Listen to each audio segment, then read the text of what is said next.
cenário nacional para comentar um pouco mais sobre essa questão das emendas parlamentares, porque não foi só o presidente do PL, Valdemar, que foi atingido pelas decisões do ministro Flávio Dino.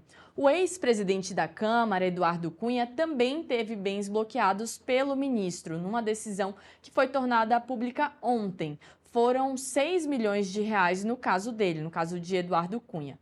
Mas para entender um pouco melhor sobre esse assunto, a gente vai conversar com um especialista na área, nessa questão de corrupção, que é o Roberto Livianu, presidente do Instituto Não Aceito Corrupção e que acompanha de perto essa questão das emendas parlamentares.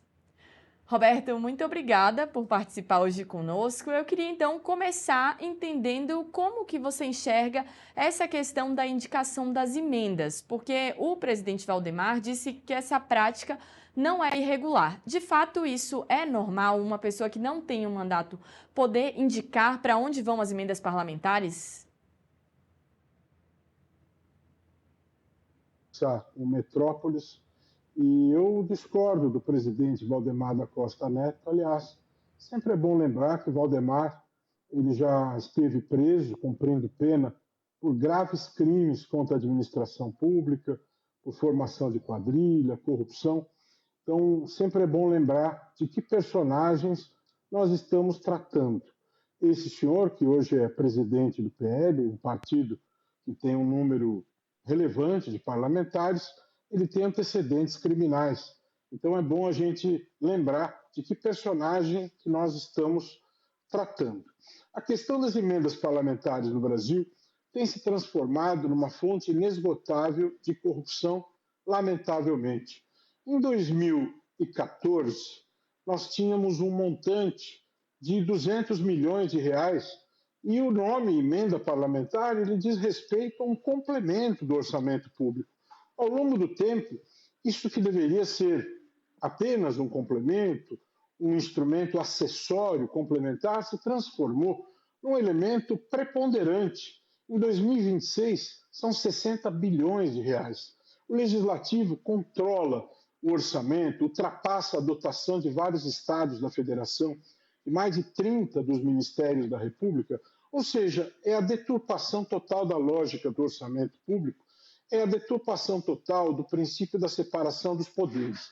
Isso que está ocorrendo é uma verdadeira anomalia e é necessário que se coloque fim a esta prática, por isso merece todo o elogio, a firmeza, a coragem que tem demonstrado o ministro Flávio Dino na relatoria deste assunto das emendas parlamentares.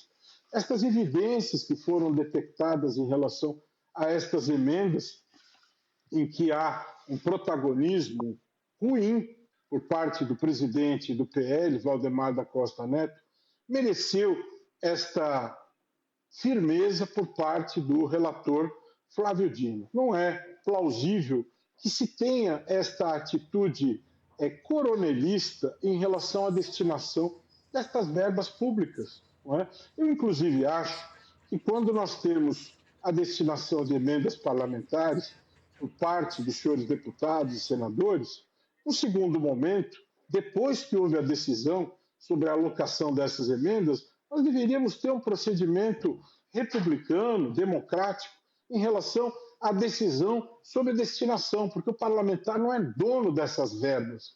Estuda-se a proposição de uma ação de inconstitucionalidade em relação à atitude coronelista dos parlamentares em relação a isso.